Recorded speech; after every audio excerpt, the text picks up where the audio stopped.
Interaksi antara tamadun Cina dan tamadun Melayu dari aspek sumbangan budaya.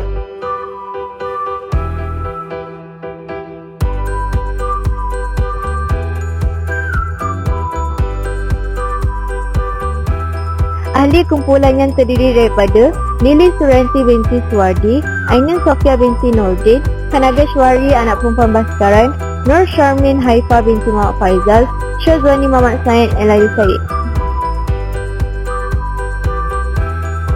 Tahukah anda, tamadun awal Cina telah wujud di lembah Sungai Kuning atau lebih dikenali sebagai lembah Sungai Wanghu. Terwujudnya tamadun Cina di lembah Sungai Wanghu kerana ia terdapat tanah yang subur yang membolehkan manusia menjalankan aktiviti kehidupan mereka. Manakala, tamadun awal Melayu terwujud apabila menjumpai bukti-bukti kewujudan manusia seperti rangka-rangka atau peralatan-peralatan yang digunakan oleh manusia suatu ketika dahulu. Bagaimana interaksi ini berlaku? Interaksi ini bermula pada zaman dinasti Han sebelum tahun Masihi. Interaksi ini terus meningkat naik sesudah munculnya dinasti Tang dan sehinggalah wujudnya zaman kegemilangan. Interaksi ini tercetus pada zaman dinasti Ming pada abad ke-15. Hubungan diplomatik ini telah mencapai puncak dalam hubungan politik di antara dua kuasa besar tersebut. Ia juga dipengaruhi daripada hubungan perdagangan dan kebudayaan. Hubungan diplomatik ini juga dipengaruhi oleh perutusan Maharaja Cina menghantar putrinya iaitu Puteri Hang Lipo untuk dikahwinkan dengan Sultan Mansur Shah sebagai satu tanda penghargaan kepada penghormatannya. Interaksi ini telah memberi banyak sumbangan kepada pelbagai aspek, lebih lagi dalam aspek budaya, di mana budaya-budaya tersebut telah diwarisi dan menjadi suatu sejarah yang sentiasa diperbaharui dari zaman ke zaman. Dalam aspek budaya ini telah terbahaginya kepada beberapa bahagian. Pertama, kaum, baba nyonya. Kedua, makanan, kuih bulan. Ketiga, pakaian, kebaya nyonya. Dan keempat, bahasa Cina. Baiklah, mari kita teruskan dari aspek kaum, iaitu baba nyonya. Baba nyonya adalah segolongan keturunan kaum Cina yang unik kedudukannya di kalangan kaum Cina di dalam kumpulan etnik yang dinamakan sebagai peranakan yang terdapat di semenanjung Tanah Melayu. Kaum ini kebiasaan terkumpul di negeri-negeri selat, khususnya di negeri Melaka dan Pulau Pinang. Mereka telah memanggil diri mereka sebagai baba atau peranakan kerana kebudayaan mereka tersendiri. Wujudnya kaum ini adalah daripada perkahwinan campur yang berlaku di antara kaum Cina dan kaum Melayu. Dari segi anutan pula, kebanyakannya masih mengekalkan agama tradisional Cina dan Buddha. Namun, pada masa kini telah ramai yang memeluk agama lain seperti Kristian dan Islam yang kini amat popular di kalangan remaja.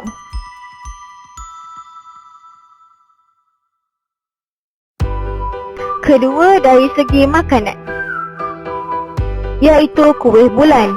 Kuih bulan adalah salah sebuah kuih tradisional Cina yang dimakan semasa perayaan pertengahan musim luruh dan dianggap sebagai satu makanan istimewa yang penting pada peristiwa ini.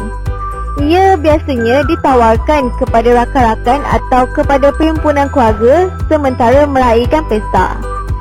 Kuih bulan kebiasaannya sebuah pastry bulat atau segi empat tepat berukuran lebih kurang 10 cm dalam diameter dan 4 hingga 5 cm tebal. Inti tebal selaya dibuat daripada isi biji teratai dikelilingi oleh satu kerak agak nipis dalam 2 hingga 3 mm dan boleh mengandungi kuning telur daripada telur itik.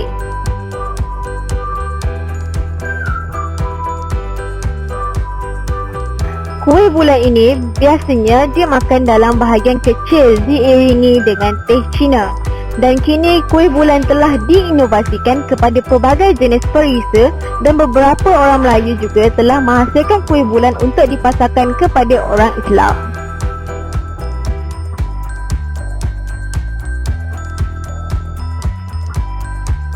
Ketiga, dari aspek pakaian. Kebaya berasal dari bahasa Arab kaba yang bererti pakaian dan diperkenalkan lewat bahasa Portugis ketika mereka mendarat di Asia Tenggara. Kata kebaya diartikan sebagai jenis pakaian atasan atau blouse pertama yang dipakai wanita Indonesia pada kurun waktu abad ke-15 atau ke-16 Masihi. Kebaya nyonya diciptakan pertama kali oleh orang-orang peranakan dari Melaka.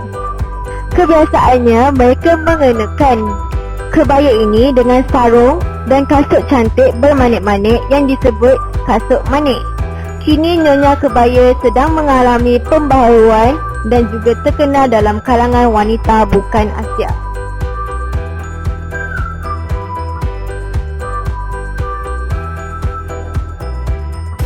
Dan yang terakhir, bahasa Cina. Bahasa Cina atau bahasa Han merupakan bahasa bangsa Han yang membentuk sebahagian keluarga bahasa Sino-Tibet. Kira-kira 1/5 daripada semua manusia di bumi bertutur dalam suatu bentuk bahasa Cina sebagai bahasa ibunda, menjadikannya bahasa yang paling ramai orang di dunia yang menuturnya sebagai bahasa ibunda. Secara amnya, kesemua variasi bahasa Cina bersifat sebutan tone dan analitik.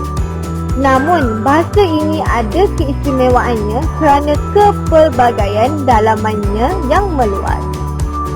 Terdapat di antara 6 hingga 12 kumpulan kawasan yang utama, iaitu bergantung kepada skema klasifikasi yang mana bahasa Mandarin, Wu, Shanghai dan Cantonese paling ramai penuturnya. Pengenal pasien variasi-variasi bahasa Cina kini sebagai bahasa atau dialek menimbulkan pertikaian.